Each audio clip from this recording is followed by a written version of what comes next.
Good morning everybody, how are you? I'm fine. Good morning everybody, how are you? I'm fine. Good morning to me. Good morning to you. Good morning everybody, how are you? I'm fine. Oke, assalamualaikum warahmatullahi wabarakatuh. Apa kabar anak soleh soleha? Semoga kita semua tetap dalam keadaan sehat dan tetap semangat untuk belajar bersama. Nah, sebelum kita mulai pelajaran, kita bersama-sama membaca doa yuk. A'udzubillahi minasyaitonirrajim. Bismillahirrahmanirrahim. Raditu billahi robba wa bil islami dina wa bi muhammadin nabiyya wa rasulah.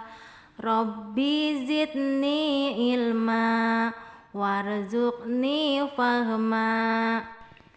Amin. Nah, hari ini kita akan mempelajari tentang menyayangi anak yatim. Sungguh bahagia hidup bersama orang tua kita yang selalu mendampingi kita.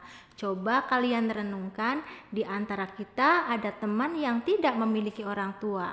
Ada dari sebagian mereka kurang perhatian, kurang kasih sayang, dan terbatas dalam kebutuhan.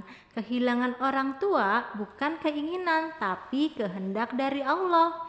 Dan Allah mengamanatkan kepada kita agar anak yatim tetap mendapatkan kasih sayang. Seperti dalam Quran surah Al-Ma'un. Bismillahirrahmanirrahim. Ara'aital ladzi yukadzibu biddin.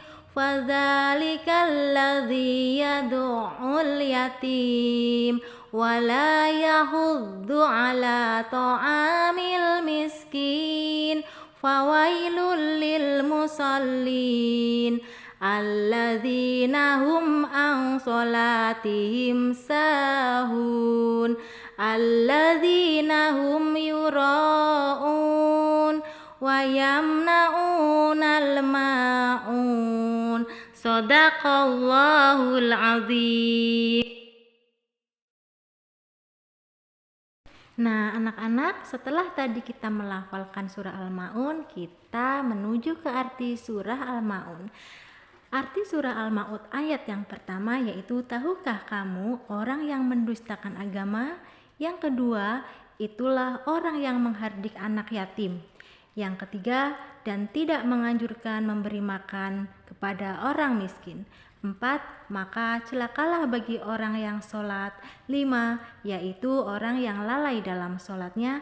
6. Orang yang berbuat ria. 7. Dan enggan menolong dengan barang yang berguna. Nah, ini adalah arti dari surah Al-Ma'un.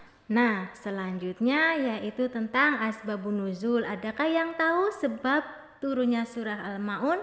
Bagaimana sih sebab turunnya surah Al-Ma'un? Ayat 1 dan 3 menyebutkan bahwa ada seorang yang identitasnya disembunyikan oleh para perawi yang setiap minggu menyembelih seekor unta. Dan suatu ketika ada seorang anak yatim yang datang dan meminta sedikit daging sembelihannya itu.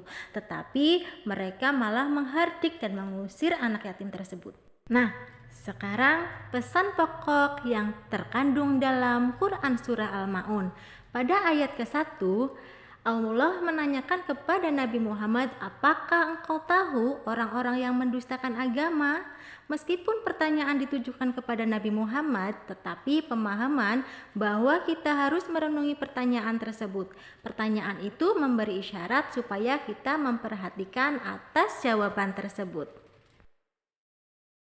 Pesan pokok pada ayat kedua, para pendusta agama adalah orang yang menghardik anak yatim, yaitu mereka yang menyakiti hatinya, zolim kepadanya, serta menggunakan hak anak yatim secara tidak adil, serta tidak peduli terhadap hidup mereka. Dan pesan pada ayat ketiga, tidak ada keinginan untuk memberikan makan kepada orang miskin. Nah, pesan ini supaya kita berbagi kepada siapapun, khususnya kepada fakir miskin. Nah, begitu anak-anak. Sampai ayat ketiga, jelas ya? Nah, selanjutnya ayat keempat. Maka binasalah dan celakalah orang yang sholat tetapi memiliki perilaku tercela. Allah mengancam orang yang sholat tetapi tidak sampai hatinya. Seharusnya semakin khusyuk sholatnya, maka semakin terpuji akhlaknya. Nah, bagaimana? Apakah kalian sholatnya sudah khusyuk?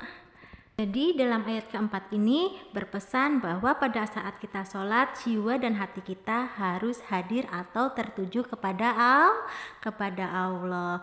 Kira-kira jelas atau tidak? Jelas ya? Oke, kita lanjut ke pesan yang berikut. Pada ayat kelima, orang yang lalai terhadap sholatnya. Nah, di antara orang yang mendustakan agama adalah orang-orang yang malas-malasan dalam sholat, mengulur waktu sholat. Mereka sholat hanya untuk menggugurkan kewajiban saja. Ayo, di sini ada yang suka menunda-nunda sholat?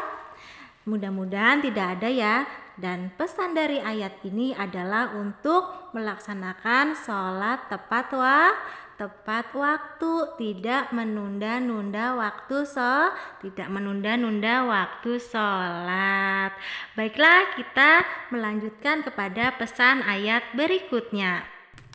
Selanjutnya pesan ayat ke-6, mereka orang yang berbuat riya.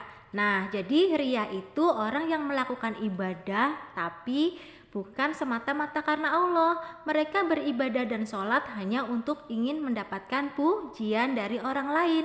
Mereka tidak ikhlas beribadah kepada Allah.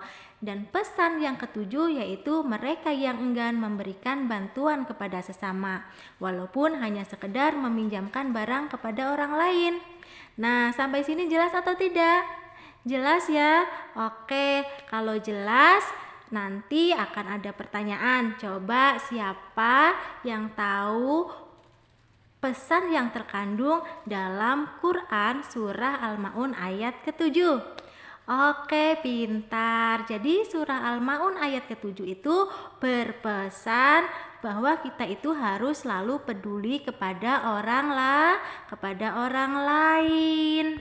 Baiklah anak-anak, kira-kira dari pemaparan tadi, mulai dari pembacaan Al-Ma'un, dari arti sampai kandungan pokok atau pesan pokok yang ada di dalamnya, apakah semuanya sudah jelas? Oke, kalau sudah jelas, kita akhiri ya pertemuan pada hari ini. Kiranya cukup sampai di sini. Minggu depan kita akan berjumpa lagi. Terima kasih. Wassalamualaikum warahmatullahi wabarakatuh.